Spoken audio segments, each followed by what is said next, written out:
자, 8계명입니다. 8계명. 8계명 뭡니까? 네, 도둑질하지 말라입니다. 도둑질하지 말라. 우리 여기 마음 열기 문제도 나와 있는데, 여러분 혹시 어린 시절에 무심코 도둑질 한 게 있습니까? 고해성사해 봅시다. 예, 우리 어린 시절 무심코 한 도둑질 어떤 게 있습니까? 네? 게임기요? 친구가 좋은 게임기를 갖고 있었나 보네요. 게임기. 또, 강내설이요. 네? 강내설이요? 강내설이요? 네? 네? 어떤 거요? 밀이요? 밀? 참 굉장히 소소한 것들을 거의 제가 봤을 때 생존을 위한 것들을 거의, 네. 예리자매 뭐 해봤어요? 일식이요? 어제요? 네. 저 옛날에 지금 명주초등학교 옮겼죠? 명주초등학교. 제가 거기 다녔는데, 거기 옛날에, 저희 어머니 아버지는 모르시겠지만, 제가 한 2학년 때인가? 거기가 이제 슈퍼가 있고, 여기 이제 문구사가 바로 옆에 있고, 이름이 기억나요. 희망슈퍼, 희망문구사였어. 같은 주인이 하고, 여기 이렇게 가운데가 명주초등학교 이렇게 통로가 이렇게 나와 있는 데였어요. 그래서 제가 이 문구사에서 옛날에 여러분 이렇게 애들 갖고 노는 것 중에 이렇게 쫀득쫀득 해가지고 탁 던지면 딱 붙는 거 그런 거 있죠? 그거 훔치다 걸려가지고, 그 사장님이 저를 오라 그러더니, 그 슈퍼마켓 있잖아요. 문구사고 슈퍼마켓이었거든요. 그 슈퍼마켓 슈퍼마켓 그 안에 계산하는데 손을 들고 있으라는 거야. 그래서 손을 들고 있었지. 이거 우리 반 애들이 너 왜 그러냐고 막 그랬던 기억이 있습니다. 우리가 그런 이제 도둑질을 하고 훔쳤던 그런 기억들이 다들 한두 개씩 저 같은 사람은 많이 있고 그럴 건데. 어쨌거나 이런 경험들이 어렸을 때도 되게 많죠. 어쨌거나 이 8계명은 도둑질하지 말랍니다. 도둑질하지 말라. 도둑질은 사실은 여러분 근데 지난주간 도둑질 하신 분 있으세요? 도둑질 해본 분? 네. 자주 해요? 맨날 한 번씩 해요? 누구 거라는데요? 오늘 저녁에 쉽게 못 자겠는데? 저런 얘기 하니까? 목사들이 하루에 한 번씩 한대요. 자, 뭔지 모르겠어요. 사실은 도둑질은 굉장히 다양한 형태로, 사실은 오늘 우리가 본문도 보겠지만, 다양한 형태로 나타납니다. 우리가 대부분 여기에, 우리 사장님은 없잖아요. 김영희 집사님밖에 사장님은 없는데, 여러분 이제, 직장인은 고용주의 돈이나 이런 것들을 훔치지 않아도 어떻게 훔칠 수 있어요? 그렇죠. 찔리나 봐요. 그 직장 연구소에서 직장인들 수년 전에 이제 설문지 조사를 했는데 평균적으로 하루 일과 중에 4시간 15분 정도를 4시간 15분 정도를 도둑질하는 걸로 밝혀졌대요. 직장인이 직장에서 어떻게? 습관적으로 지각을 하거나 혹은 일찍 퇴근하거나 이런 거 사실은 쉽진 않잖아요. 그죠? 그리고 동료와 잡담을 하거나 로봇처럼 일을 할 수는 없는데 잡담을 하거나 인터넷이나 핸드폰을 하거나 카톡을 하거나 이런 이제 그러니까 거의 4시간 15분 정도를 이 사람들이 도둑질한다. 고용주의 입장에서는 어떻게? 고용주도 도둑질할 수 있을까요? 없을까요? 고용한 사람 도둑질할 수 있습니까? 없습니까? 네, 어떻게? 그렇죠. 임금을 제대로 주지 않으면 그것도 그 사람의 노동력을 도둑질하는 것입니다. 그죠? 혹은 그 사람에게 일을 시켰는데 그 일 말고 다른 일을 시켰어. 그럼 뭐예요? 계약에 위반되는 건데 그 일을 시키는 것도 다 뭐예요? 고용주가 그 사람의 노동력을 도둑질하는 것입니다. 그래서 제가 옛날에 정동진 저 배 위에 선크루즈 8층 레스토랑에서 일을 했는데 전에도 제가 몇 번 말씀드렸잖아요. 한 몇 달 일하는데 마지막 달을 이제 월급을 안 주는 거예요. 제가 그만둬야 되는 달에. 그러니까 100만 원을 받았는데 60만 원밖에 안 주는 거죠. 그냥 40만 원을 안 주는 거잖아요. 그러니까 너 이 연휴가 이제 곧 있을 건데 그 연휴까지 일하면 돈 다 쳐주겠다. 아니면 40만 원 못 준다. 이렇게 된 거예요. 그래서 제가 어떻게 했을까요? 그만뒀을까? 그때도 제가 교회를 다녔을 텐데 성화되지 않아서 쟁반을 주먹을 한 3-4개를 깼고 플라스틱으로 그리고 깽판을 치고 나오고 나서 제가 어떻게 했을까요? 네, 고용노동부로 갔습니다. 그래서 고발을 했죠. 근데 그런데 거기가 한마디 이게 녹음이 되는데 그 회장이 질이 안 좋은 사람이었어요. 근데 이제 그런 유로 이제 알바를 뛰는 애들 돈을 굉장히 많이 그 1인당 40만 원 그 떼먹어가지고 어떻게 할 거예요 그거. 그렇게 했던 사람이에요. 근데 그 거기 사무소에 가니까 벌써 그런 전적이 많은 회사였어요. 고소를 하니까 우선은 와야 될 거 아니에요. 왔는데 이제 그 회장은 안 오고 회장이 오겠어요. 누구 시켜가지고 온 거죠 사무실. 그 같이 있었던 사람을. 그래가지고 결국은 이제 그 고용노동부 그분이 그러는 거예요. 이거 해가지고 계속 해봤자 니네 학생이지 않냐. 그럼 니네가 뭐 변호사를 살 거냐. 그럼 계속 이렇게 시간을 끄면 니네 학교 안 갈 거냐. 어쨌거나 이러면 그분이 하는 얘기가 어쨌거나 니네는 방법이 없다는 거였죠. 그래서 어떻게 했냐면 40만 원 중에서 그분도 계속 오니까 귀찮잖아요. 그 정동진 거기 사무실에 있는 분도 이제 한마디로 쇼부를 친 거죠. 그래서 20만 원만 받고 떨어져라. 이렇게 한 거예요. 그런데 저를 믿고 저와 같이 고소를 한 2명이 또 있었거든요. 제가 형이었는데 그 친구들하고 같이 고소를 한 거였거든요. 근데 그 친구들도 다 이제 휴학을 한 상태였고 학교를 가야 되니까 그래서 그냥 고소를 줬고 20만 원씩 받고 끝냈죠. 그리고 그분이 마지막 날에 그 대리인가 그분이 마지막 날에 고소를 취하하고 다 데리고 가서 저 경포 쪽에서 간장게장을 사주더라고요. 그래서 그거를 먹고 끝났습니다. 이런 이유. 이거 다 고용주가 이 고용인을 도둑질하는 것입니다. 제가 이러고 보니까 알바 경험이 좀 있네요. 제가 그 대학교 1학년 때인가 99년도에 그때 저 시내에 있는 심포 우리만두라는 데서 일을 했는데 거기에 하루 일당이 1,900원이었습니다. 말이 안 되죠. 지금 몇 년이 99년이니까 그게 20년 전입니까? 그때에 제 친구가 거의 매니저급이었는데 2,500원을 받았고요. 제가 1,900원을 받았습니다. 지금 보면 말이 돼야 안 돼요. 지금 요즘에 얼마입니까? 네, 하루 최저 시급이 얼마입니까? 그렇죠. 그때는 그런 게 없으니까 1,900원에 제가 열심히 일했습니다. 그때 머리가 하늘색이었는데 염색을 해서 머리를 하늘색을 하고 굉장히 열심히 일했어요. 네. 근데 이제 그런 것들이 다 뭐예요? 고용인을 노동력을 착취하는 그런 이제 행위들이라고 볼 수가 있겠죠. 지금 나아지고 있는 뭐 상황들이고 하여튼 뭐 그렇습니다. 그러니까 이런 식으로 우리가 나 옛날처럼 찍찍이 안 훔쳤는데요. 옛날처럼 뭐 안 훔쳤는데 하지만 사실은 이런 유로 우리는 8계명을 범할 때 굉장히 많죠. 우리가 생각을 안 하니까 그렇지. 그죠? 우리가 이따가도 볼 거지만 여러분들 뭐 어린 우리 청장년들은 다 컴퓨터가 있지 않습니까? 그럼 거기에 다 마이크로 오피스 이런 거 다 깔려 있지 않습니까? 그죠? 뭐 한글.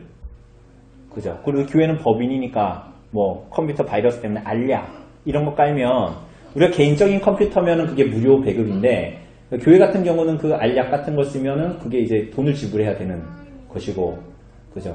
그런 면에서는 승민 형제가 저보다 훨씬 낫죠. 승민 형제는 얼마 전에 마이크로소프트에다 그 오피스 그거 다 샀거든요. 저는 경건의 능력이 없어서 아직 못 샀습니다.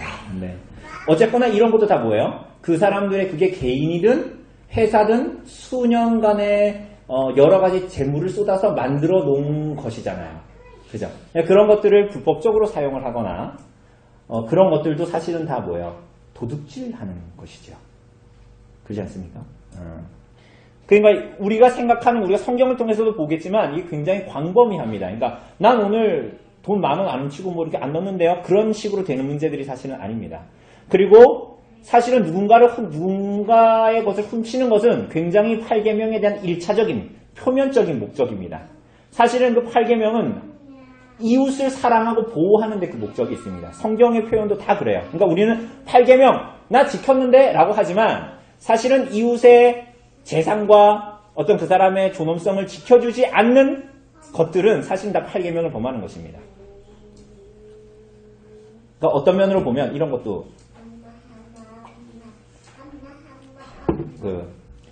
제가 승민 형제 얘기해서 죄송한데 제가 대학교 때 승민 형제랑 이제 막노동 아침 인력시장 가서 하는 걸 몇 번 했는데 승민 형제는 그때 지금보다 훨씬 날렵했는데 힘이 좋았어요. 지금도 좋지만.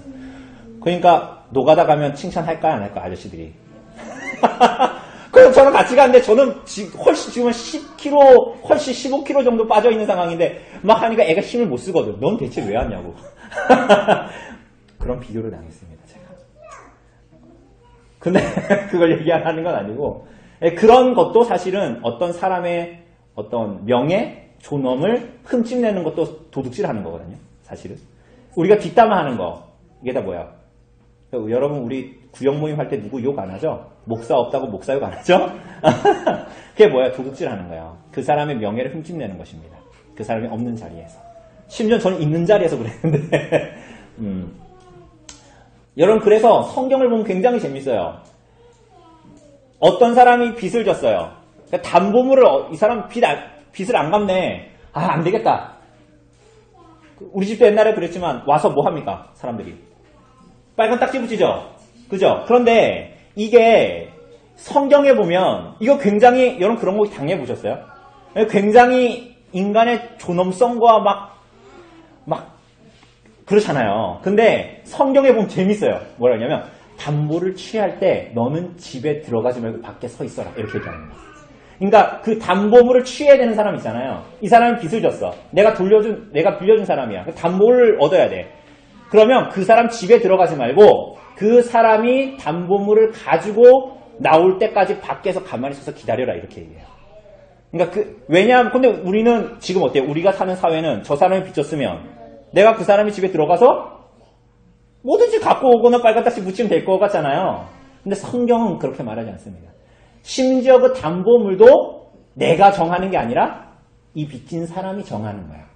그러니까 이런 것들이 다 뭐냐면 성경의 모든 계명들은 사유재산을 보호하기 위한 게 아니에요, 사실은. 물론 그것도 있지만 그 내밀한 의미는 사람을 사랑하고 보호하는 것입니다. 사람의 존엄을 받아들이고 인정하는 것이에요. 그러니까 그것을 깎아내리는 것은 도둑질하는 것이고 살인하는 것이에요. 그러니까 모든 계명들이 다 연결이 되어 있지 않습니까? 자, 그럼 도둑질을 하게 되는 근본적인 이유가 뭔가? 여러분 제가 나눠드린 종이에 보면 그림 있죠? 예. 세러데이 이브닝 포스트라는 표지, 그 잡지에 실린 표지에 실린 그림입니다. 이게 1936년 10월 3일에 그린 그림이래요. 표지로 나와 있는 그림인데 레슬리 트레셔라는 사람이 그렸습니다. 제목이 저울 한쪽 건드리기입니다. 자, 이 그림에서 특이한 점이 뭡니까?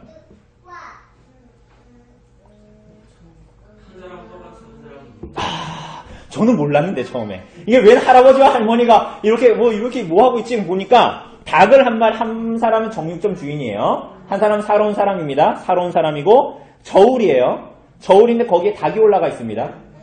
생각해보니까 김영희 쌤 CEO라서 아시네요. 닭이 올라가 있어요. 그런데 지금 이 정육점 주인 아저씨는 뭐예요? 위에서 누르고 있어요.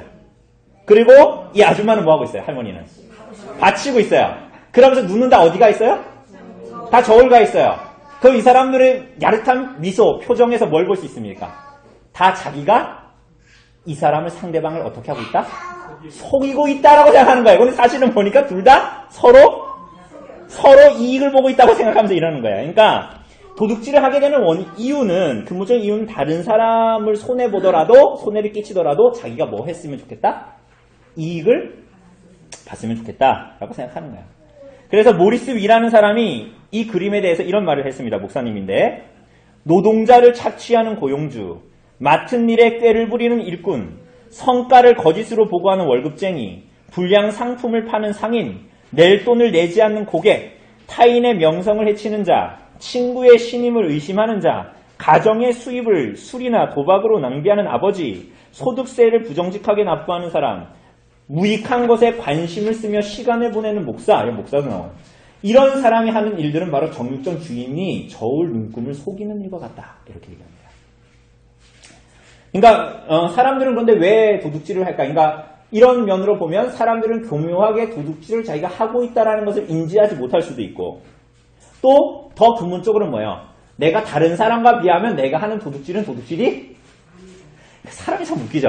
그러니까 저 사람의 눈에 있는 티끌은 잘 보이는데 자기 눈에 있는 들보는 안 보이는 거야, 자꾸만. 그러니까 그 사람 욕을 하는 거지. 그러니까 내가 하는 짓은 괜찮고 내가 하는 거는 로맨스고 저 사람이 하는 것은 불륜이라 생각하는 거야. 그래서 내가 하는 도둑질은 그렇게 큰 도둑질이 아니다라고 생각하고 그렇습니다. 그러니까 이게 사실은 실제로도 그렇죠. 좀도둑은 엄하게 처벌하고 큰 도둑은 지금은 그래요, 안 그래요? 지금 우리가 지금 2019년 살잖아요, 한국을.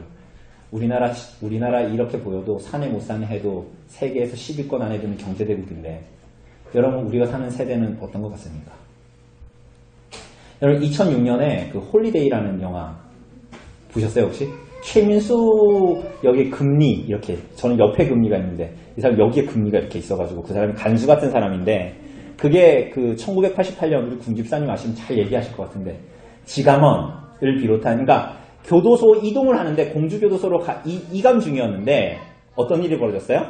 이제 거기서 이제 이제 죄수들이 거기서 이렇게 빠져나온 거죠. 그래서 이 도주를 한 겁니다. 그래서 12명의 죄수들이 이제 그 교도관들을 급습해가지고 총이나 실탄을 뺏어서 도망갔죠. 며칠 동안 견뎠을까요? 여러분 이거 TV에서 생중계했잖아요. 저는 8살이라서 잘 기억이 안 나지만, 저는 영화로 봐서 알고 있지만 거의 8박 9일 동안 도망 다녔거든요. 근데 8박 9일, 그리고 이 사람이 북과자동인가 그 동에 있는 집을 인질을 잡아가지고 이제 그렇게 했는데 그게 TV로 생중계됐는데, 그 6명 중에서 나머지 거기 집에 있던 6명 중에서 5명 정도가 자살하고 뭐 사살이 되거나, 그리고 1명이 남았죠. 그죠? 기억나세요? 홀리데이 집에 가서 한번 영화 보세요. 근데 8박 9일 동안 안 잡혔던 이유가 뭡니까? 3만 명이나 경찰력을 동원했는데 안 잡혔어요. 인질들이 뭐 했어요? 함구하고 있었어요. 신기하죠? 그러니까 물론 이런 거 가지고 심리학적으로 분석을 하는 사람도 있고, 그 범인과 자기를 동일시한다 이런 이론도 있지만, 이 인질들이 신고하지 않은 이유가 뭘까요? 그러니까 이 사람들의 처지가 이해가 됐던 거예요. 아까 얘기한 대로 이 세상이 좀도둑은 엄하게 다루고 큰 도둑은 가볍게 다루는 거예요. 여러분, 그래서 여기서 지강원이라는 사람 한 말이 뭡니까? 유전무죄? 무전유죄. 그래서 뭐예요? 돈 없고 권력 없이 못 사는 게 이 사회다. 이 사람이 이렇게 얘기했어요. 정경환의 형량이, 정경환이 누굽니까? 전두환의 동생입니다. 정경환의 형량이 나보다 적은 것은 말도 안 된다. 대한민국의 비리를 밝히겠다. 돈이 있으면 판검사도 살 수 있다. 유전무죄, 무전유죄. 우리 법이 이렇다. 이렇게 했습니다. 그러니까 근데 이거 언론은 이 사람들을 흉악범으로 했는데 이 사람들 사실 자범이었거든요. 그래가지고 이때 우리 아버님 아시는지 모르겠는데 보호감호법이라고, 이제 동일한 죄를 3번 지으면 이 사람들이 형을 무겁게 하는 것이었어요. 그래가지고 이 지강옥이라는 사람은 이제 총 556만 원을 훔쳤어요. 그런데 이 사람이 몇 년 받았게요? 대충 몇 년 받았어요? 556만 원이에요. 몇 차례 걸쳐서. 500년? 500년은 아니고 17년 선고받았어요. 17년. 556만 원에. 근데 요즘에도 뭐 얼마 전에도 그랬잖아요. 라면 훔치고 뭐 10개월 형 받고 막 이랬잖아요. 여러분, 근데 이 같은 기간에 권력을 가진 자, 이 지강원이 말했던 정경환, 전두환 씨 동생은 600억을 횡령하고 7년을 선고받았습니다. 그것도 2년 3개월인가 6개월을 있다가 노 전 대통령, 노태우죠, 노 전 대통령이 특별 사면 해줘가지고 풀려났어요. 가석방 됐습니다. 그러니까 이런 것들을 보면 어때요? 실제로 이 세상이 좀도둑한테는 굉장히 엄격하고 큰 도둑한테는 근데 이게 세상에서만 이런 게 아니라 사실은 기독교인들도 기독교의 역사를 보면 이 8계명을 가지고 사유재산을 굉장히 강조하면서 자신의 부를 축적하는 방편으로 사용했습니다. 여러분, 그래서 여러분 우리가 주보의 대유리 문답, 마틴 루터의 대유리 문답을 계속 실잖아요. 근데 이 마틴 루터의 이 요리문답이, 대요리문답이 굉장히 특이한 것이 계명이 앞에 붙는다는 것이에요. 우리가 웨스트민스터 소요리문답이나 이런 것들을 보면 계명이 어디에 붙습니까? 하이델베르크도. 다. 후반부로 가잖아요. 그죠? 그리고 초두에는 사도 신경이나 이런 내용들이 들어갑니다. 근데 루터의 이 대요리문답은 10계명이 앞쪽으로 붙는데 이 계명에서 8계명을 얘기할 때 루터가 바로 이 점을 그리스도인들의 자신의 부를 축적하는 문제를 꼬집습니다. 우리 여러분 이 주보에 나오는 요거 조금씩 나오지만 읽어보십니까? 말이 어때요? 루터가 쓰는 말이 가끔 가다가 좀 어때요? 센 말들이 나오죠. 막 거의 욕 비슷한 말들을 막 하잖아요. 그러니까 그 현실을 막 꼬집는 거예요. 뭐라 그러냐면 루터가 이렇게 얘기합니다. 우리가 앞서 말한 대로 도둑질이란 남의 금고나 호주머니를 터는 것만이 아니다. 시장이나 상점, 식육점, 양조장, 사무실 등에서 남의 것을 취할 때 다시 말해 화폐가 상품이나 노동과 교환되는 모든 사업 장소에서 도둑질은 성립된다. 회전의자 강도 혹은 땅 도적이라 불리는 자들이 있다. 누가 있다고요? 회전의자 강도 혹은 땅 도적. 이들은 현금을 터는 좀도둑이나 호주머니를 뒤지는 소매치기와는 다르다. 집에서 사무실 의자에 앉아 멋진 귀족, 훌륭한 시민 행세를 하면서 명분을 가지고 강도질과 도둑질을 자행한다. 이것이 세상이 돌아가는 모습이다. 공공연히 도둑질하고 강탈하는 자들은 안전하게 자유롭게 돌아다니며 그 누구에게도 괴롭힘을 당하지 않을 뿐더러 사람들에게 자신을 존중해야 한다고 요구까지 한다. 이해되시죠? 무슨 얘기인지, 그죠? 그에 반해 좀도둑들은 한 번 범행을 저지르면 치욕과 징벌을 감수해야 하고 앞에 큰 도둑들은 이로 인해 존경스럽고 경건하게 보이게 된다. 이렇게 얘기합니다. 그러니까 이게 무슨 얘기입니까? 큰 도둑만 나쁜 놈이라고 말하는 것이 아니에요. 모두 다 나쁜 놈인데 오히려 세상은 좀도둑은 가볍게 여기고 큰 도둑들, 교묘하게 일을 벌이는 놈들, 뒤에서 일을 꾸미는 놈들, 뭐 횡령하고도 몇 년 안 받고 권력을 가지고 있어서 몇 년 안 사는 놈들, 뭐 이런 사람들에 대한 얘기를 하는 것입니다. 그죠? 근데 여기에 그리스도인들이 편승한다라는 거예요. 자, 여러분 그러면 사유재산 우리가 볼 거지만 사유재산을 인정해야 됩니까? 인정하지 않아야 됩니까? 사유재산. 그죠? 우리가 도둑질하지 말라 그랬으니까 그 말 자체는 뭐예요? 도둑질은 뭐예요? 남의 것을 갖고 오는 거니까 이 말 자체는 사유재산이 있다라는 겁니까? 없다라는 겁니까? 있다라는 거죠. 자, 그러면 내가 가지고 있는 재산은 내 마음대로 써야 된다는 절대적인 권리를 얘기하는 것이 성경이 말하는 사유재산이 깁니까? 아닙니까? 그렇게 생각하세요, 진짜? 세상 그렇게 안 하잖아요. 내 돈 가지고 내가 한다는데 뭔 상관이야? 이렇게 얘기하잖아요. 그죠? 그러니까 여러분 성경이 말하는 사유재산은 절대적인 권리가 아니에요. 내 것이니 내 마음대로 써도 된다? 그것이 아니에요. 오히려 우리가 보겠지만 청지기적인 정신을 가지고 이 땅을 살아가야 되는 거예요. 여러분들이 가지고 있는 사유재산, 그게 여러분들이 가진 힘, 능력, 노력, 환경, 뭐 금수저를 물고 태어나고 이런 것들일지라도 이걸 누가 허락하신 거예요? 하나님이 허락하신 것입니다. 그러니까 그게 우리 절대적인 내 것이라고 주장할 수가 있어요, 없어요? 없어요. 그죠? 자, 그럼 이게 이제 우리가 이 계명을 보면 이제 어떻게 써야 되는지 다 얘기하는 거예요. 자, 그래서 8계명은 두 가지를 전제합니다. 이거 오늘 강의가 길지만 그 다음 주에 이걸로 나눌 거지만 이거 두 개만 기억하시면 됩니다. 하나는 조금 전에 얘기했듯이 뭐예요? 사유재산. 그리고 두 번째는 뭐냐면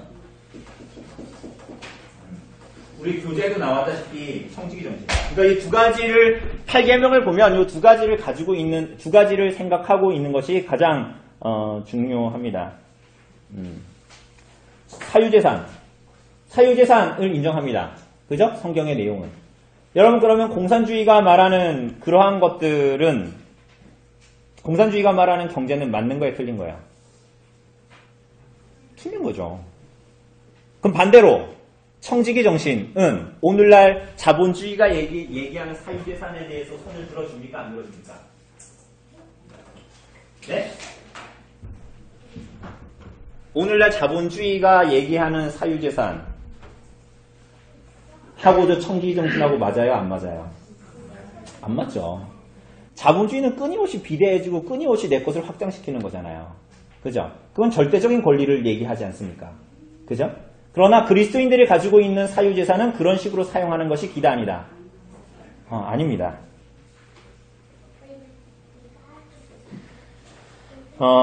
사유재산을 인정합니다.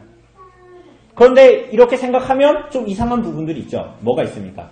우리가 사도행전, 초대교회에 있었던 그런 일들. 우리 잠깐 찾아볼까요? 저기 사유재산 나오네요, 저기. 예, 사도행전 4장 32절.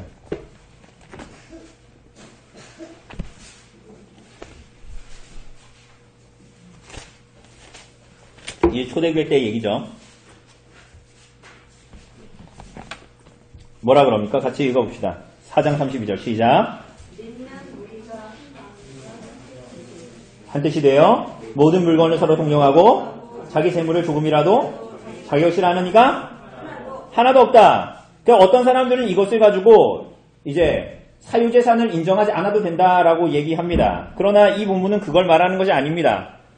초대교회가 사유재산을 다른 사람들을 위해 쉽게 내놓는 특성을 가지고 있었다라는 말이에요. 그런데 이것은 우리가 회복돼야 되는 말이지, 회복해야 되는 정신이지, 이건 사실 구약과 신약의 본질적인 이상입니다.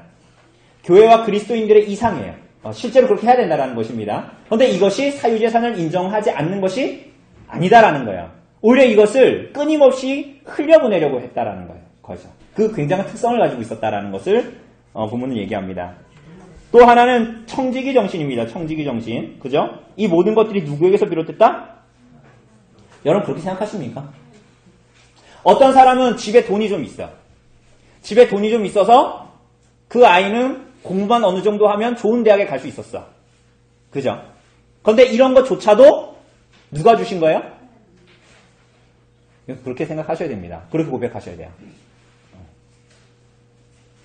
제가 어떻게 했는데 공부를 하다 보니까 저 사람보다 잘해. 그리고 난 머리가 좋은 것 같아. 그러니까 난 내가 한 것 같잖아요? 근데 그걸 주인은 누군데요? 하나님이시잖아요. 그죠? 여러분 그래서 신명기 봅시다. 신명기 8장. 앞으로 계속 써놔야 되겠네요. 여기 써놓으니까 좋네요. 신명기 8장.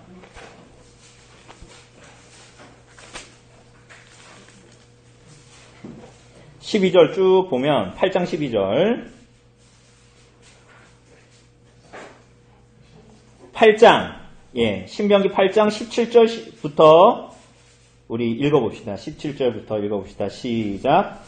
그러나 내가 마음에 이르기를 내 능력과 내 손의 힘으로 내가 이 재물을 얻었다 말할 것이라. 내 하나님 여호와를 기억하라. 그가 내게 재물 얻을 능력을 주셨음이라. 이같이 하심은 내 조상들에게 맹세하신 언약을 오늘과 같이 뭘 기억하래요? 내 하나님 여호와를 기억하라. 그가 내게 재물 얻을 능력을 주신 것이지 네가 잘나서 한 게 아니라는 거예요. 그런데 이스라엘 백성들이 했던 일들은 다 뭐예요?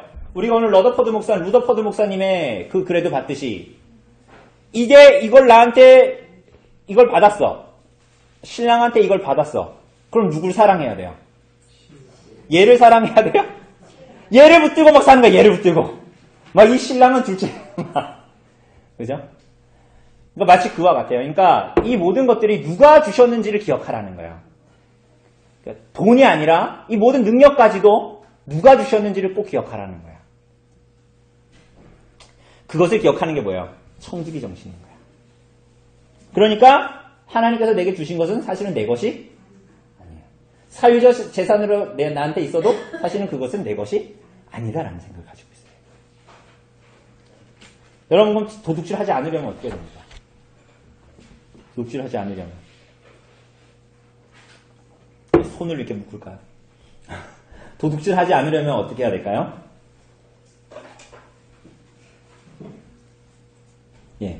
디모데전서 찾아보죠. 디모데전서 6장.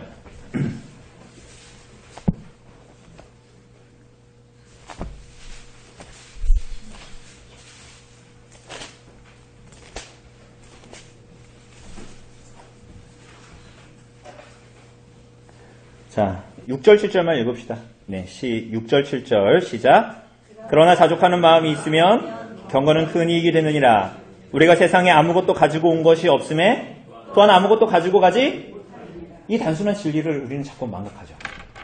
그죠? 그러니까 뭐예요? 하나님께서 우리에게 허락하신 것에 뭐 하라는 거예요? 자족하라. 자신이 처한 형편에 비관하고 불만을 가질 것이 아니라 부족한 가운데 우리에게 모든 것을 허락하신 하나님을 인해서 감사하라. 자, 이거 잘못 들으면 뭐예요? 너는 금수저 물고 왔으니 금수저대로 살고 너는 흙수저 물었으니까 흙수저 물고 살아라. 이런 얘기 같이 들리지만 사실 그렇지 않습니다. 이건 기본적인 원리를 말하는 거예요. 하나님께서 주신 것에 자족하라는 거예요. 그런데 이것은 뭐냐면 우리가 성경에서 잠언이나 이런 데서 본 대로 가난한 자는 항상 있어요. 그런데 이거 하나님의 경륜과 섭리 안에 있는 거예요.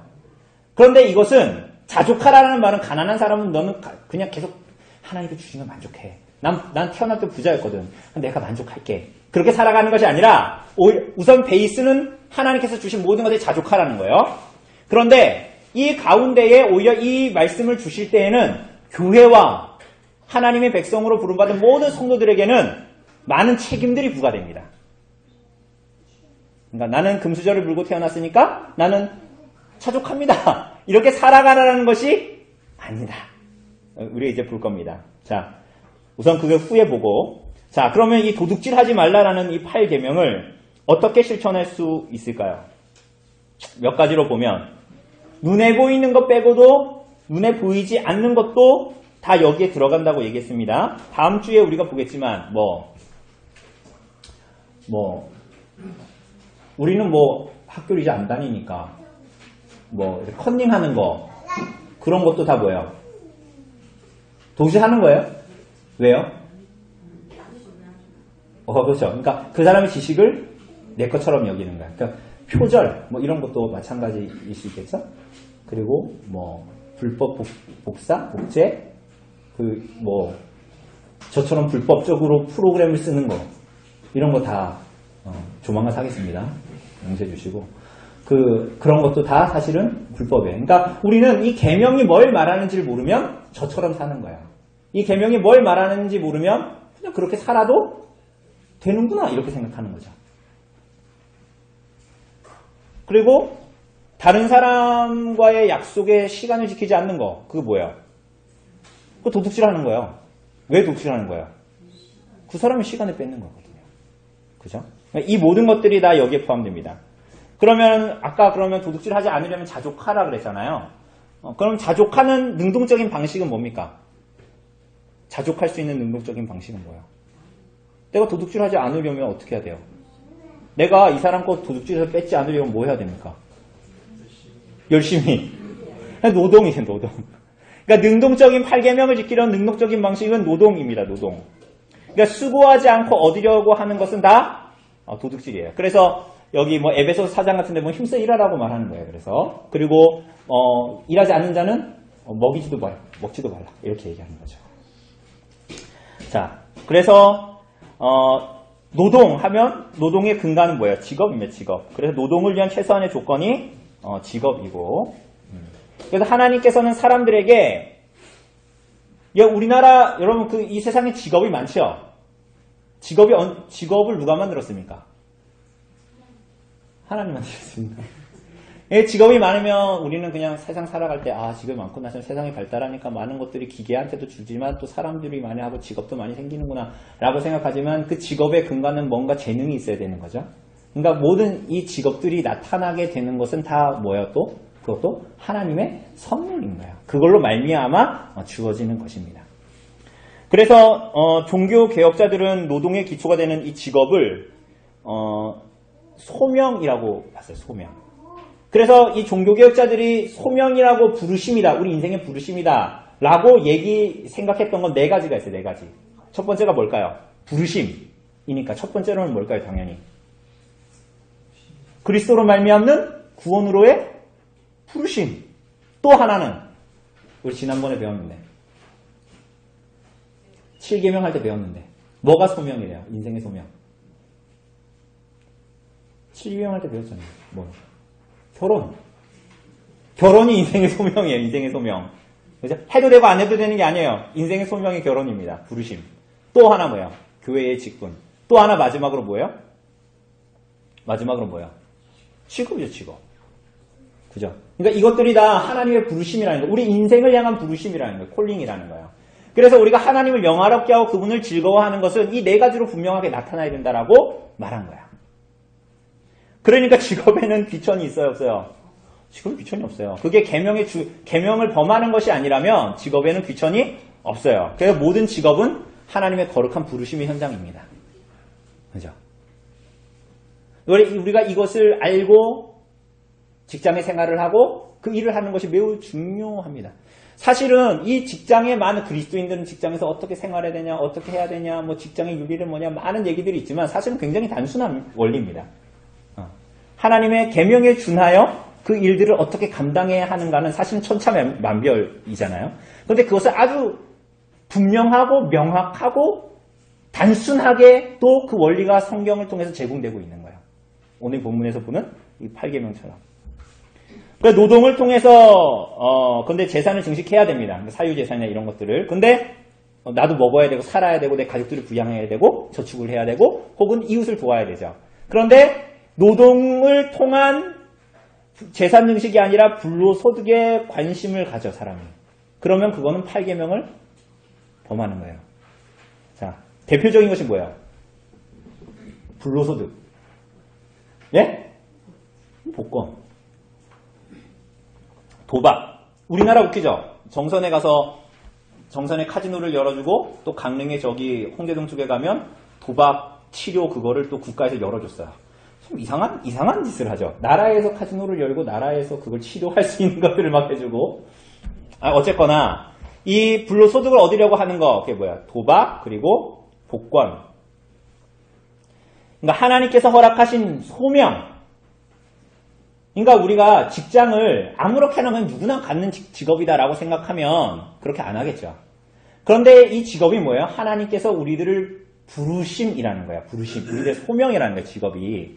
그런데 우리들의 직업인, 소명인 직업을 통해 열심히 수고하여 버는 돈으로 만족하기보다는 뭐 하는 거예요? 도박이나 복권을 통해서 뭘 노리는 거예요? 여러분, 그 복권 하는 사람이 5,000원이나 5만 원을 다시 받고 싶어서 하는 거예요? 아니, 안 사보셨어요? 그 심리가 뭐예요? 아, 이거 해가지고 5,000원이라도 받으면 다음 주에 또 사야지. 이 생각으로 로또를 삽니까? 내가 10명 중에 속해가지고 12억이라도 받아봤으면, 12억까지는 너무 욕심인가? 세금 다 떼고 5억이라도 받아봤으면 이런 마음으로 하는 거잖아요. 그게 뭐예요? 일확천금을 꿈꾸는 거지. 내가 땀 흘리지 않고 벌려고 하는 거지. 하나님의 섭리를 생각하는 신자는 가할까요? 불가할까요?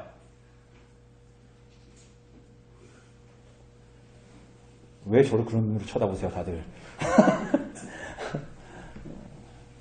불가한 거죠. 그래서 신자는 자신의 필요를 운에 맡기면 됩니까? 안 됩니까? 여러분, 사람이 전인적인 존재라서, 유기적인 존재라서, 복권은 따로 사고, 복권은 복권대로 사고, 내 삶에서는. 내가 정신적으로는 하나님 여호와는 내 목자십니다. 이렇게 됩니까? 아니, 내가 손으로는 복권을 사고, 이쪽 손으로는 성경을 들고, 여호와는 내 목자시니 주님 앞에 내가 자족하며 살겠습니다. 이렇게 되냐고요? 이것이 반드시 이 사람에게 영향을 미치죠. 하나님의 이게 가능한 사람은 참된 믿음이 아니에요. 면목상의 신자거나 정신분열자거나, 정신분열을 경험하고 있는 사람이거나. 그죠? 그러니까 이것은 반드시, 그러니까 하나님의 섭리를 믿는 사람은 이렇게 할 수 없죠. 그래서 우리가 오늘 오전에 설교들을 들은 대로 우리들의 삶을 어떻게 영위할 것인가는 어디를 통해서?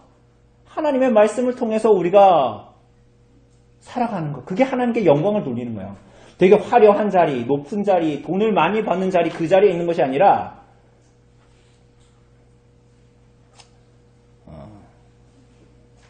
승민 형제처럼 사는 거야. 다른 사람들은 다 마이크로소프트 그거 다 불법으로 다 쓰는데 그냥 다 사는 거예요. 그거를 바보 같죠. 저는 그래서 하나님 앞에 사는 게 없을 것 같아서 너무 슬프지만 저도 그렇게 안 살려고요. 좋은 친구가 있어서 다행인데 아직까지 못 사고 있어요. 저 얘기를 내가 3주 전에 들은 것 같은데. 그렇습니다. 그래서 신자는 하나님의 섭리를 믿는 사람들은 운에 자기를 맡기면서 사는 사람들이 아니에요. 그리고 하나님께 영광을 돌린다는 것은 대단하게 영광스러운 자리에서 그렇게 나타나는 것이 아닙니다. 자, 그래서 하이델베르크 요리문답을 보면 111문답을 보면 제가 오늘 최대한 오늘 안에 끝내겠습니다. 111문답을 보면 이 계명에서 하나님께서 원하는 것이 무엇입니까? 이렇게 물어보죠. 8계명을 얘기하는 거예요. 그러니까 뭐라 그럽니까? 111문답. 내가 할 수 있고 해도 좋을 경우에는 나의 이웃의 유익을 증진시키며 내가 남에게 대접을 받고 싶은 대로 이웃에게 행하고 더 나아가 어려운 가운데 있는 가난한 사람을 볼 수 있도록 성실히 일해야 됩니다. 이건 뭐 어떻게 하면 당연한 얘기 같죠? 웨스트민스터 대요리문답 141문답 봅시다. 제8계명에서 요구된 의무들은 뭡니까? 읽어보죠. 시작. 제8계명에서 요구된 의무들은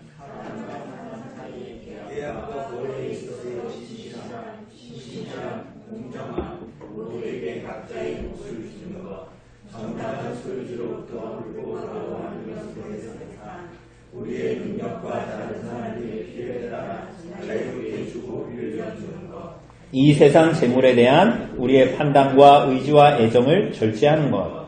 우리의 본성의 유지에 필요하고 편리하며 우리의 형편에 맞는 것을 얻고 보존하며 사용하고 처리하는 일에 대해 신중하게 살피는 것과 연구하는 것. 합법적인 직업과 그 일에 근면하는 것. 검소함, 불필요한 송사를 피하는 것. 보증서는 일이나 그와 같은 약속들을 피하는 것, 우리들의 것뿐만 아니라 다른 사람들의 부와 재산을 획득하고 보존하고 증진하기 위하여 모든 공정하고 합법적인 방법으로 이렇게 말하고 있습니다. 그리고 사유재산에 이어서 청지기 정신이 가르치는 거, 우리가 지금까지 본 대로 모든 것이 하나님께로부터 온다. 모든 것이 하나님께로부터 오지만 그 모든 것들은 뭐를 통해서? 수고를 통해서, 노동을 통해서 우리에게 주어진다. 루터는 이런 얘기 했습니다. 우유를 얻으려면 소젖을? 우유는 누가 주세요? 우유는 누구로부터 옵니까? 근원적으로 하나님으로 오는 거잖아요. 그죠? 그런데 그 우유를 얻으려면 어떻게 돼요?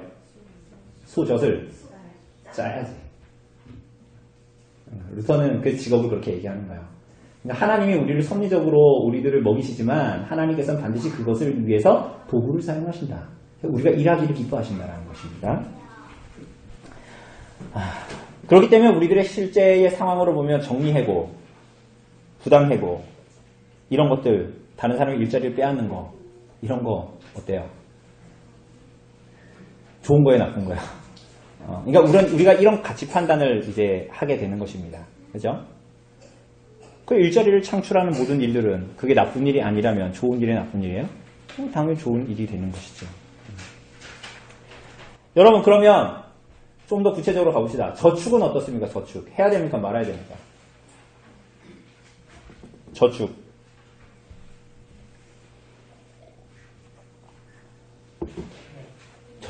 저축을, 미안해요. 저축을 많이 못하셔서 저도 못하긴 하는데, 저축, 어떻게 됩니까? 해야 돼요? 말아야 돼요? 예. 자크 엘룰이라는 사람이 있는데, 이제 이 사람이 뭐라 그랬냐면, 이렇게 얘기했습니다. 미래를 보장받으려는 의지, 앞으로 닥칠지 모르는 위험한 일로부터 안전을 보장받기 위해서, 혹은 노후 생활을 위해서 저축이나 보험으로 대비하는 것은 하나님께 대한 불신의 결과다. 이게 맞는 말이에요? 틀린 말이에요? 맞는 말이에요? 틀린 말이에요? 동의할 수 없는 말입니다, 사실. 그래서 저축은 오히려 노동으로 얻은 재산으로 앞으로 일어난 일에 대한 대비하는 거예요. 그러니까 내가 도둑질을 하지 않기 위해서 저축하고 연금을 붓거나 보험을 하는 일, 보험을 드는 일, 이런 것들은 합법적인 방식으로 부와 재산을 보존하고 증진하는, 조금 전에 대요리문답에서 얘기한 것처럼 거기에 응하는 것이기 때문에 이것은 나쁜 것이 아니죠. 근데 다만 자크 엘룰이 말한 건 뭐야? 그것 때문에 그게 그렇게 하는 이유가 하나님을 향한 뭐 때문에? 불신 혹은 물질에 대한 욕망 때문에 그런 식으로 하면 안 된다, 이렇게 얘기합니다. 그러니까 우리가 저축할 수 있잖아요. 근데 그게 하나님을 불신해. 하나님이 무슨 내 인생의 목자야, 어떻게 될지 모르잖아, 이런 류의 저축을 말하는 것이 아니에요. 그거는 안 좋은 것이죠. 혹은 돈을 막 쌓아가는 재미, 그래서 그것을 더 축적하는 욕망, 그것 때문에 계속 버는 거, 그것은 좋아요, 나빠요? 그거는 옳지 않은 것이라고 말하는 거예요. 그러니까 그것이 아니라 내 미래에 대한 대비, 노후, 그리고 그것에 적당한 선을 유지하고, 그렇게 이제 이것들을 하는 거죠. 그러니까 자크헬렐은 제가 봤을 때 너무 나간 거죠, 지금. 자, 열심히 일해야 되겠죠, 그러면. 자, 열심히 일해야 되겠죠. 그 열심히 일하면 될까요, 안 될까요? 열심히 일해야 되는데, 열심히 일하면 돼요, 안 돼요? 일중독. 우리는 일중독이 없는 것 같아요. 승민 형제가 산불 조심 그거 하는 거 빼고는, 뭐 억지로 하는 건 아니지만. 일중독 어때요? 여러분, 예를 들면, 10시간을 일하면, 10만원을 번다고 합시다. 근데 이 땅에서 인생이 10시간을 일한다고 10만원을 꼭 벌게 되나요? 때로는 5시간 일한 사람이 10만원 벌기도 하지 않나요? 그럼 10시간이 10만원이면 11시간 일하면, 물론, 그렇게 비례해서 나타나는 거예요. 나타나냐는 거예요. 돈을 버는 것이. 사실은 우리가 창세기만 봐도 아담과 하와의 타락 이후에 그런 식으로 나타나지 않을 것이다라고 말씀하시죠. 왜? 아담이 땀을 흘리면서 땅을 파고 일을 하면 땅이 도와준다, 안 도와준다? 땅이 도와줘요? 우리 지금 여름 되니까 뭐 나요, 막.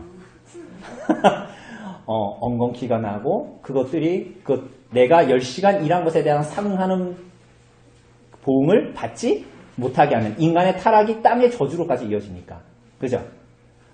그런 식으로 이제 얘기합니다. 그래서 지나치면 오히려 사실은 죄가 됩니다. 하나님이 일을 열심히 부지런히 하라는 것이 일중독에 빠져라라고 말하는 것이 아니에요. 오히려 그것을 적당히 하고 기뻐하고 낙을 누려라 이렇게 얘기합니다. 계명에 비추어 보면 여러분 일중독에 빠지는 사람은 어떤 계명을 범하게 될까요? 어떤 계명을 범하게 됩니까? 일중독에 빠져요. 그 사람은 무슨 계명을 범하게 됩니까? 그래 가까운 데부터 가시네요. 그렇죠. 살인하지 말라. 6계명 어떻게 범하게 되는 거예요? 그죠. 자기의 몸과 마음을 상하게 하죠. 그죠. 또 하나 뭐 있습니까? 하나만 더. 안식을 누릴 수 없죠. 당연한 겁니다. 뭔가에 쫓기는 것처럼 살아가고 막 그렇게 살아가죠. 그리고 주의를 안식하지 못하고 이러한 결과로 나타나게 됩니다. 그래서 우리가 청지기 정신에 근거한 사유재산을 인정한다면 일중독이 될 수 없다. 이렇게 우리가 얘기할 수 있죠. 그래서는 안 된다라고 또 얘기할 수도 있고.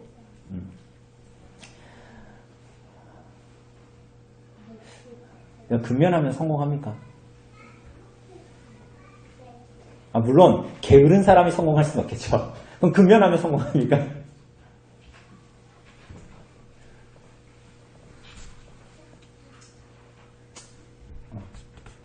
그러니까 하나님의 도우심이 없다면 우리들의 모든 열심도 헛된 것이 되죠. 그래서 시편 127편이 말하는 대로 여호와께서 지키시지 아니하시면 파수꾼의 수고가 헛되죠. 그래서 그 127편에서 마지막에 뭐라고 해요? 하나님께서 사랑하시는 자에게 잠을 주신다. 다르게 보냐 그러면 하나님께서 사랑하신 자에게는 잔 중에도 그가 죽지 않도록 빵을 주신다. 이렇게 말하거든요. 그게 진리입니다. 여러분 그게 진리예요. 그래서 우리는 내가 할 수 있는 한 일하고 하나님을 사랑하고 교회를 사랑하고 성도들을 사랑하면서 이웃을 사랑하면서 살아가되 그 안에서 안식할 수 있는 거예요.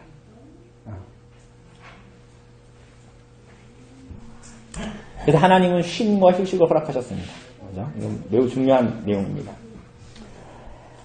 자, 그러면 대요리문답 금지된 죄 142문답 보면 8계명에서 금지하고 있는 죄들은 뭐냐 이렇게 물어봅니다. 자, 뭐라 그럽니까? 142입니다. 같이 읽어보죠. 시작. 8계명에서 금지된 죄들은 요구된 의무들을 등한히 하는 것 외에 도둑질, 강도, 사람 납치, 작물 취득, 사기 거래, 무게와 수치를 속이는 것, 땅의 경계 표지를 옮기는 것, 사람들 사이에 맺어진 계약이나 신탁에 대한 불공정과 불성실, 억압, 착취, 고리대금, 뇌물, 소송 남용, 부당하게 울타리를 치는 것과 내쫓는 것, 가격 인상을 위한 매점매석, 불법적인 직업, 우리의 이웃으로부터 불공정하고 죄악된 방법으로 취하거나 억류하는 것, 그렇게 하여 자신을 부유케 하는 것, 탐욕, 세상 재물을 과도하게 소중히 여기고 좋아하는 것, 세상 재물을 얻고 보존하고 사용함에 있어서 의심하고 괴롭게 하는 염려와 노력, 다른 사람의 번영에 대한 질투, 마찬가지로 게으름, 방탕, 낭비성 게임, 다른 모든 방법으로 우리의 재산에 끼치는 부당한 손해, 하나님께서 우리에게 주신 재물의 바른 사용과 안위를 우리 스스로 빼앗는 것이다. 이런 걸로 보면 재산을 축적하는데 재산 축적의 과정이 굉장히 중요합니다. 그죠? 재산 축적의 과정이 매우 중요합니다. 거짓이나 과장을 통해서 부당한 이득을 취하는 것. 우리가 그 그림에서 본 것처럼, 초두의 그림에서 본 것처럼 저울을 어떻게 하는 거? 속이는 거. 여러분, 과자 먹으면서 열받는 건 뭡니까? 감자 과자 이런 거 먹을 때 열받는 거 뭐예요? 이만한데? 과자 요만한 거. 과대포장. 질소포장이죠. 과대포장. 그리고 원료의 함량이나 이런 것들을 속이는 거. 그죠? 원산지 속이는 거. 요즘에 원산지가 표시되어 있지만 때로는 원산지를 속이는 거. 얼마 전에 나온 영화 돈, 유준열인가요? 그분 나오는 거, 영화 돈 보면 주가를 조작해서 주가를 형성에 인위적으로 개입해가지고 이득을 취하는 거. 서비스업, 눈탱이 맞는 거. 강릉의 에피서처럼 보면 눈탱이가 뭔지 모르세요? 바가지 쓰는 거. 그런 거다.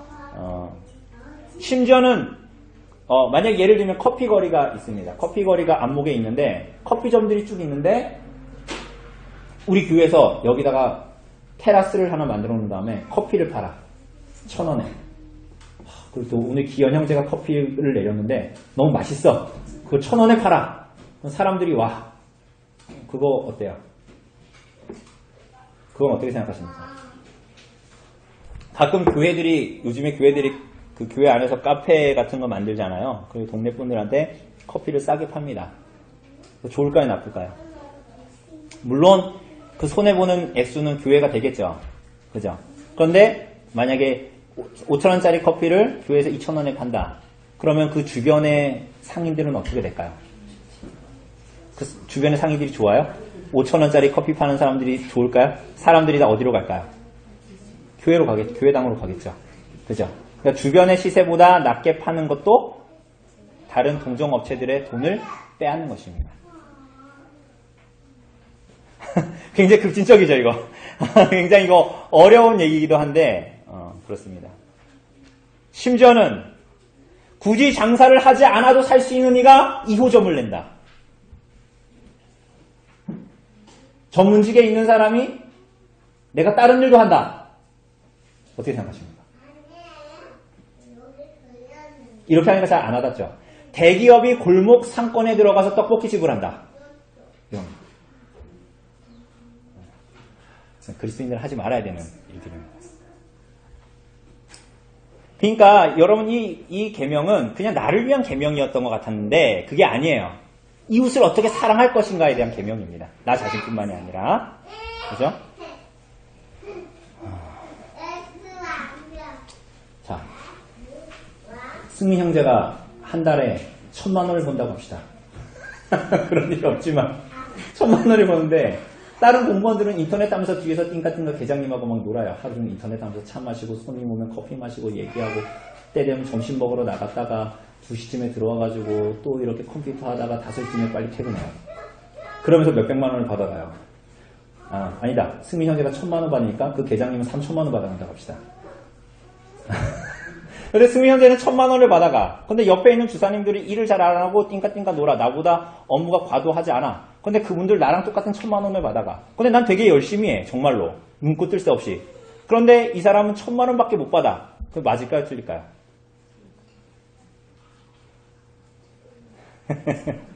예를 들면 제가 사장입니다. 승민 형제가 제 고용인이에요.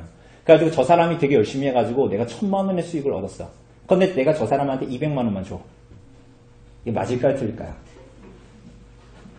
그러니까 이게 지금 우리들의 이해 안에서는 약간 이게 안 맞는 거야. 지금 우리가 살고 있는 자본주의 세상은 그렇게 돌아가지 않거든요. 그렇죠? 그런데 그걸 사실은 엄격하게 잘 생각을 해보면 그 노동력에 대한 정당한 지불이 안 되고 있는 거거든요. 우리가 세상을 바꿀 수는 없지만 이 개념을 가지고 있어야 된다는 거야. 노동자에 대한 합당한 보수를 주지 않을 때, 뭐 그 정도 안 주더라도 합당한 보수라도 줬으면 좋겠는데, 그죠? 합당한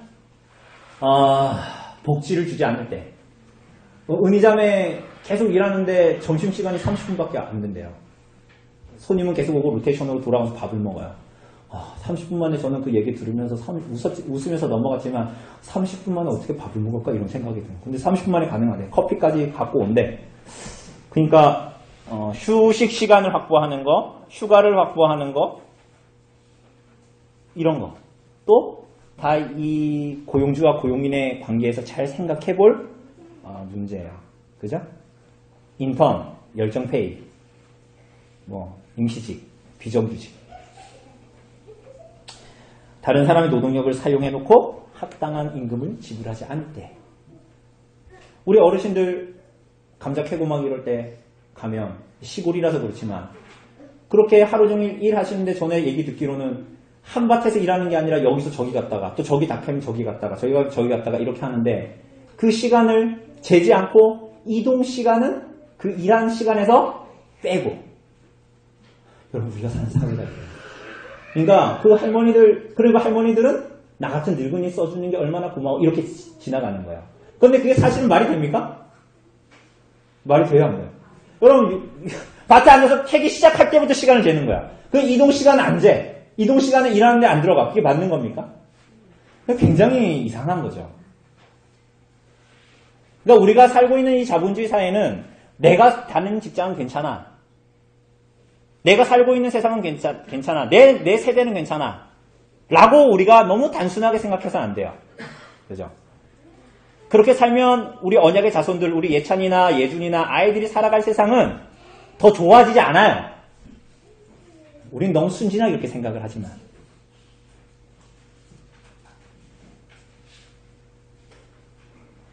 그래서 제가 승민 형제랑도 그런 얘기 했습니다.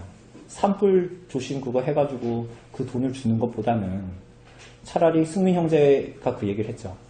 그 불 끄는 헬기를 그 돈을 다 공무원들 주는 다 돈을 모아서 이게 녹음되고 있는데 헬기를 사는 게 낫다. 훨씬 더 효율적이다. 불 확 한 번에 꺼버리고 그 수많은 사람들 우리 여기에 있는 분들 가끔 컨테이너에 불 주시는 그거 있는 분들 보잖아요. 차 천천히 몰고 다니. 그 굉장히 효율적이지 않잖아요. 그죠? 그런 것들도 다 세금을 낭비하는 거잖아요. 그래서 제가 지금 얘기하는 것은 그 요는 뭐냐면 거기에 대해서 우리가 쓰임 자체도 우리가 이따가 보겠지만 쓰임 자체도 그렇고 거기에 대한 합당한 돈을 주지 않는 것 혹은 거기에 합당하게 일하지 않는 것 모두 다 8계명을 범하는 거라는 거예요. 자, 그리고 도둑질하지 않는 것에서 멈추지 않고 제가 5분 안에 끝나고 다음 주에 조금만 더 할게요. 도둑질하지 않는 데에서 끝나지 않고 이게 어디로 가야 된다고요? 노동, 직업을 가지고. 그리고 이게 어디로 가야 돼요? 여기서 끝나면 돼야 안 돼요? 여기서 끝나면 됩니까? 안 됩니까? 어디로 가야 돼요? 어디로 가야 될까요? 그렇죠. 그러니까 일하는 것이 나만을 위해서 일하는 것으로 맞춰지면 되지 않는 거예요. 하나님께서 원하시는 것으로 나아가야 한다라고 얘기합니다. 그래서 하나만 찾아봅시다. 우리 잠언 22장 2절.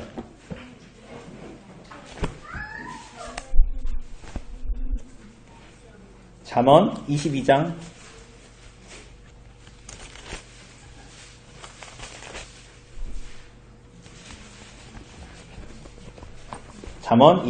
2절 22장 2절 같이 읽어봅시다. 22장 2절 시작. 가난한 자와 부한 자가 함께 살거니와 그 모두를 지으신 이는 여호와시니라. 여러분 하나님께서 직분들을 왕의 선지자와 제사장의 직분을 통해서 다스리던 이스라엘 나라에도 부자와 가난한 자가 있었습니다.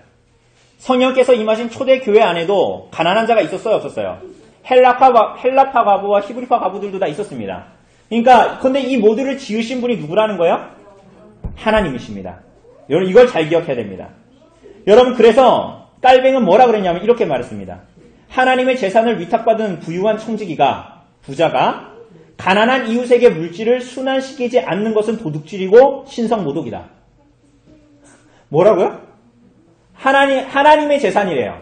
부자가 가진 재산이. 그런데 그가 부유한 청지기가 가난한 이웃에게 물질을 순환시키지 않는 것은 뭐예요? 도둑질이다. 더 나아가서는 그게 뭐라요? 신성모독이다. 그래서 도둑질이라는 것은 단순히 남의 것을 주머니에 있는 것을 훔치는 것뿐만이 아니라 우리에게 하나님께서 명하시는 바 다른 이와 나누기를 거부하는 것, 그것도 다 뭐다? 그것도 다 뭐다? 도둑질이다. 그래서 종교개혁자들은 뭐라고까지 생각했냐면 하나님께서 가난한 자에게는 그 가난한 가운데 하나님을 의지하는지 시험하시고, 뭐라고요?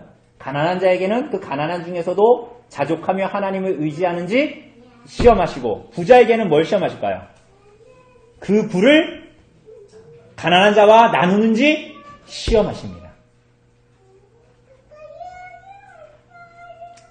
그래서 따라서 욕심을 부려 쓸데없이 저장한다면 어떤 일이 발생할까요? 어떤 일이 발생할 것 같아요? 썩습니다. 그것을 아주 잘 보여준 것이 뭐예요?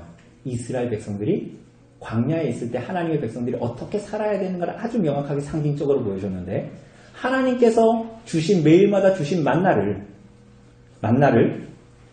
하나님께서 하지 말으려고 하셨음에도 불구하고 매일마다 너에게 주실 거라고 말씀하셨음에도 불구하고 어떤 사람들이 있었어요. 꼭 그거 가지고 하지 말라는데 하는 사람이 있어요. 그거를 가지고 있으면 어떻게 돼요?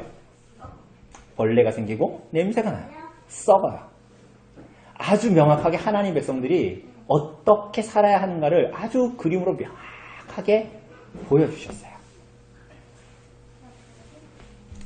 그것을 이스라엘 백성들이 광야에서 체험했습니다. 여러분, 그러면 하나님의 백성들이 하나님의 이 명령을 잘 지키면 어떻게 될까요? 우리들 가운데 가난한 사람이 없게 되겠죠. 그건 신약과 구약의 모든 이상이고 약속이기도 합니다. 그래서 예수님께서 누가복음 12장 15절에 보면 상가 모든 탐심을 물리치라 사람의 생명이 그 소유에 넉넉한 데 있지 아니하리라 라고 말씀하신 것입니다. 자, 여기까지 우리가 좀 우선 하고요. 다음 주에 우리가 좀 나누기 전에 잊어버리니까 다음 주에 좀 살짝 요 내용들을 나누고 했으면 좋겠습니다. 예고를 좀 하자면 그 고대 근동의 법전하고 성경의 법전하고 이 초점이 굉장히 다릅니다. 예를 들면 이런 거예요. 하나만 얘기하고 끝낼게요. 자, 함무라비 법전 같은 데 보면요. 어떤 사람이 뭘 훔쳤잖아요. 훔쳤으면 이 사람에게 10배에서 30배까지 50배까지 물립니다. 그리고 이 사람이 그걸 못 갚아. 그럼 이 사람은 어떻게 될까요? 네? 노예를 넘어서서 사형을 시킵니다. 그런데 이스라엘 백성들은 어때요? 그 정도가 아니에요. 양을 훔치면 4배, 소를 훔치면 5배. 요 정도예요. 자, 굉장히 이지알도 셌어요. 이 함무라비 법정이나 이런 걸 보면. 그런데 반대로 납치, 유괴, 이것도 다 도둑질하는 거잖아요. 사람을 유괴하는 거니까. 함무라비 법정이나 이런 데 보면 어떤 사람을 납치했어. 그런데 이 납치한 사람이 자유인이야. 노예가 아니라. 자유인은 그냥 납치한 거야. 그러면 이 사람은 사형을 해요. 그러나 그렇지 않은 사람들에 대한 처벌은 미미해요. 그런데 성경을 보면 다른 거, 뭔가를 훔치는 것, 뭐 이런 것들은 굉장히 이 고대 근동의 법에 비하면 굉장히 약합니다. 그런데 뭐가 되게 강해요. 아까 얘기했듯이 담보물 이런 것도 이 사람의 존엄을 굉장히 지켜줍니다. 그런데 만약에 어떤 사람을 유괴했어. 그럼 그 사람은 무조건 사형입니다. 그러니까 이게 뭐예요? 하나님께서 초점을 두고 있는 건 뭐예요? 재물이 아니에요. 뭐예요? 사람이에요. 하나님의 형상으로 지음받은 사람. 거기에 모든 초점들이 가 있어요. 8계명도 마찬가지입니다. 보면 그냥 재산, 돈, 도둑질 이런 것 같지만 사실은 이것은 정말로 이웃을 어떻게 사랑할 것인가, 그리고 재산에 대한 문제는 그 사람의 존엄에 대한 문제와 연결되어져 있는 그런 것으로 계속적으로 말하고 있는 것입니다. 그래서 우리가 말하는 대로 5계명에서 10계명은 이웃을 어떻게 사랑할 것인가에 대한 계명인데, 사실 그렇게 나누는 것도 사실은 어떻게 보면 말이 안 됩니다. 왜냐하면 그것은 결국은 하나님을 사랑하는 것과 긴밀한 연관을 가지고 있기 때문에, 그러니까 완전히 떼어놓고 구별할 수는 없는 그런 조건들을 가지고 있는 것이 바로 이 10계명입니다. 네, 우리 다음 주에는 나머지 내용들을 조금 더 다루고, 그리고 이제 나눠서 우리가 이 문제들을 좀 더 긴밀하게 다루도록 합시다. 네, 혹시 질문?